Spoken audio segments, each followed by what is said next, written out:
안녕하세요. 지혜 독서입니다. 이번에 소개하는 책은 셀리 루니의 노멀 피플입니다. 이 책을 읽게 된 가장 큰 이유는 책 표지에 있는 작가에 대한 한 줄평 때문입니다. 셀리 루니는 밀레니얼 시대의 셀린저다. 저는 호밀밭의 파수꾼을 재미있게 읽었고 그래서 셀린저의 팬입니다.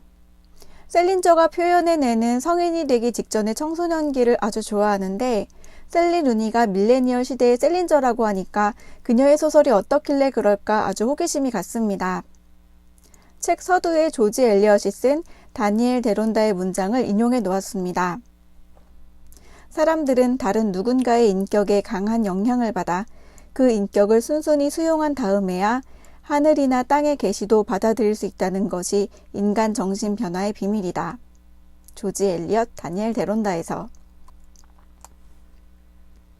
인간은 다른 사람의 인격에 영향을 받음으로 상호작용을 통해 그 고유한 본연의 인격이 발현된다는 것이 셀리 루니 소설의 모토인 것입니다. 여담으로 조지 엘리엇은 1819년에 태어난 영국 작가입니다. 주인공의 나이가 청소년기 말에서 성인 초기까지인 소설에 200년 전의 작가의 말을 인용해 놓은 것이 왠지 묘한 울림이 왔습니다. 고전은 시대와 상관없이 살아있다는 느낌도 들었고 밀레니얼 세대를 표현한 작가가 고전의 정신 속에서 소설을 싹 틔웠다는 생각 때문입니다. 여담에 여담을 붙이자면 조지 엘리엇이라고 하면 남자 같지만 여자입니다.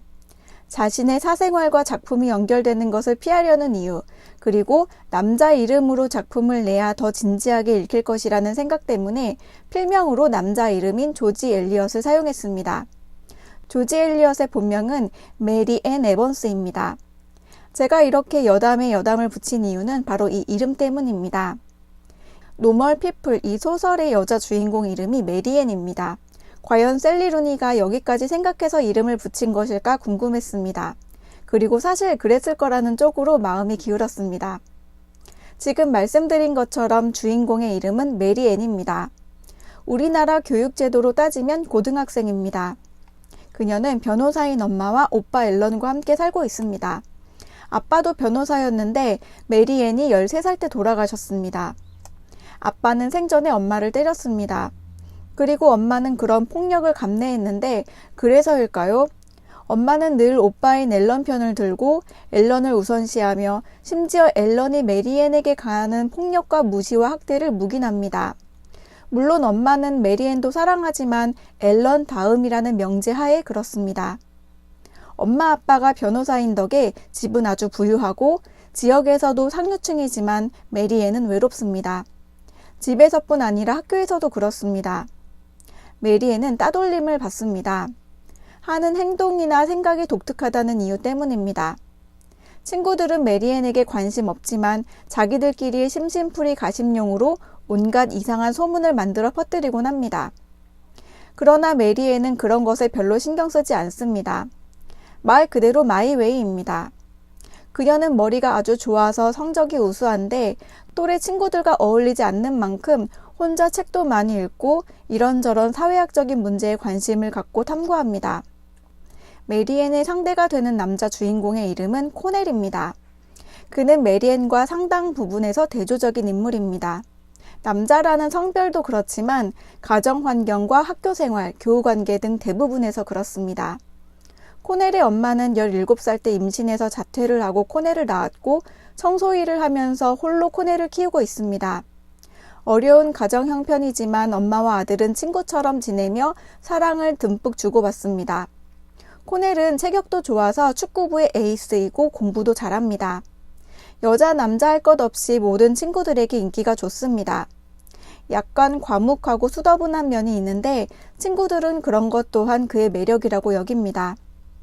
코넬 역시 메리앤과 학교에서 단 한마디도 하지 않습니다. 이런 두 사람이 가까워질 수 있었던 것은 코넬의 엄마 때문입니다. 코넬의 엄마는 메리앤의 집에서 가사 도우미로 고용되어 청소를 하는데 차가 있는 코넬이 엄마를 데리러 메리앤의 집으로 오곤 하기 때문입니다. 아직 청소가 끝나지 않았을 때마다 코넬과 메리앤은 몇 마디씩 주고받게 되고 책이라는 공통의 관심사에 이어 어느 날 메리앤이 불쑥 고백을 한 뒤로는 서로 아주 가까워집니다. 코넬과 메리앤은 서로 강하게 끌리고 서로 잠자리까지 하는 사이가 됐음에도 코넬은 여전히 학교에서 메리앤을 아는 체 하지 않습니다. 학교 친구들의 시선과 평판 때문입니다. 메리앤에게 학교에서는 절대 아는 체 하지 말라고 단단히 단속까지 합니다. 메리앤도 충분히 그 정도는 이해하고 넘어가지만 졸업 파티 때 코넬이 다른 여자에게 커플 신청을 하자 크게 좌절하고 맙니다. 코넬도 그러고 싶어서 그런 건 아닙니다. 친구들 때문입니다. 괜히 왕따와 어울리다가 불똥이 튈까봐 두려운 것입니다. 친구들과의 관계가 그만큼 이 청소년기에는 큰 영향을 준다는 거죠. 여러분의 학창시절은 어땠나요? 이렇게 노골적인 따돌림이 아니더라도 친구들 간의 계급을 만들고 계급별 그룹에서 눈밖에 나지 않기 위해 자기 자신을 속이기까지 하는 일들이 있지는 않았나요? 청소년기 때에는 친구의 의미가 아주 크죠. 코넬 집안은 지역사회에서 나쁜 집안에 속합니다. 엄마의 남자 형제들은 교도소에 가기도 하고 오토바이를 타다가 사고가 나기도 하고 엄마 본인조차 17에 임신을 해서 자퇴를 하고 아이를 낳았죠. 그럼에도 불구하고 코넬이 자존감 있는 사람이 될 수 있었던 것은 친구들과의 관계 때문입니다.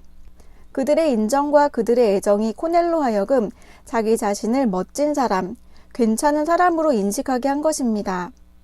남들의 이목과 평판이 아무 의미 없기도 하지만 그것을 아주 외면할 수도 없는 이유입니다. 특히 청소년기 때 친구들과의 관계에서는 더욱 그렇습니다. 거기서 자의식을 비롯한 아주 많은 의식들이 형성되기 때문입니다. 그래서 어찌 보면 성인의 세계보다 더 치열하고 냉혹할 수 있습니다. 저도 저의 청소년기 그리고 훨씬 이전의 유년기까지 돌아보았습니다. 저도 친하게 지내고 싶고 챙겨주고 싶은데도 그러지 못한 친구들이 있습니다. 그리고 저는 따돌림을 당한 적도 있는데 그때 사건이 저의 성격과 자존감에 미친 영향도 생각해 보았습니다. 어쨌든 코넬도 이런 생각을 하게 되는데 그것은 코넬이 대학에 들어가고 나서의 일입니다. 대학 원서를 넣는 시기에 일찍이 트리니티 대학의 역사 정치학으로 정한 메리앤은 코넬에게 트리니티 대학 영문학과로 가라고 강력하게 권합니다. 코넬은 집에서도 가깝고 친구들이 많이 가는 고레이 대학을 생각하고 있었습니다. 그리고 어려운 가정 형편에 도움이 되도록 취업하기에 좋은 법학과를 가려고 했습니다. 그런데 코넬을 잘 알고 있는 메리앤이 영문학을 권유한 것입니다. 코넬은 고민하지만 도저히 자신이 법에 관련된 업무를 하는 것이 어울리지 않고 흥미도 없다는 사실을 인정하고 메리앤의 조언을 따릅니다. 이렇게 둘은 트리니티 대학으로 진학하며 전반부가 끝이 납니다.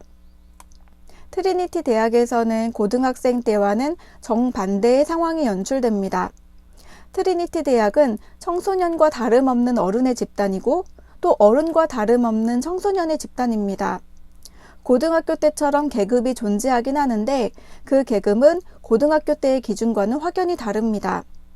대학에서의 기준은 이제 재력, 집안, 사는 곳, 부모의 직업 따위입니다. 따라서 메리앤은 상급에 속하고 인기도 많습니다. 코넬은 하급에 속하고 친구가 없습니다. 고등학교 때의 생활과는 완전히 다르게 되었습니다. 메리앤은 상류계층에 속하며 활발히 친구들을 사귀는데 그녀가 맺는 교우관계 역시 코넬이 고등학교 때 맺었던 친구 관계와 다르지 않습니다. 조건에 맞는, 서로를 외롭게 하지 않게 해줄 가장한 애정으로 뭉친 관계입니다. 고등학교 때에 서로를 진정으로 이해하는 사람이 메리앤과 코넬이었던 것처럼 대학에서도 서로를 진정으로 이해하는 사람은 서로 그 두 사람입니다. 둘은 역전된 상황 속에서 그들만의 관계를 키워갑니다. 그 과정이 아주 흥미롭습니다. 둘은 함께 잠자리를 하지만 연인이지는 않습니다.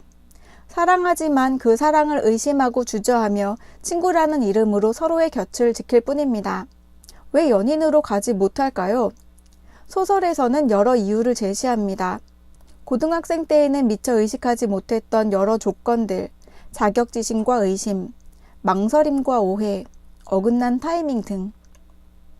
그 모든 요소들을 거치는 동안 애절함과 아련함, 설렘과 좌절감과 절절함이 계속해서 몰아칩니다. 끝부분에 이르러서는 아주 많은 사건들을 겪으면서 둘은 결국 서로 진정으로 사랑한다는 것을 확신하고 연인이 됩니다. 그동안 영문학도로서 경력을 탄탄히 쌓아가던 코넬이 미국 뉴욕의 대학으로부터 문예창작과의 예술 석사 과정에 통과하게 되는데 이제 막 사랑에 안착한 코넬은 메리앤을 떠나지 않겠다고 합니다. 독자로서 저도 코넬이 떠나지를 않기를 바랐습니다. 메리앤의 선택은 어떨까요? 이번 영상은 여기까지입니다. 제 핸드폰의 저장 용량이 작아서 나머지 영상을 한꺼번에 올릴 수 없기 때문이니까 양해해 주시기 바랍니다. 이어지는 결말과 소설에 대한 다른 이야기들은 다음 영상에 마저 담기로 하겠습니다.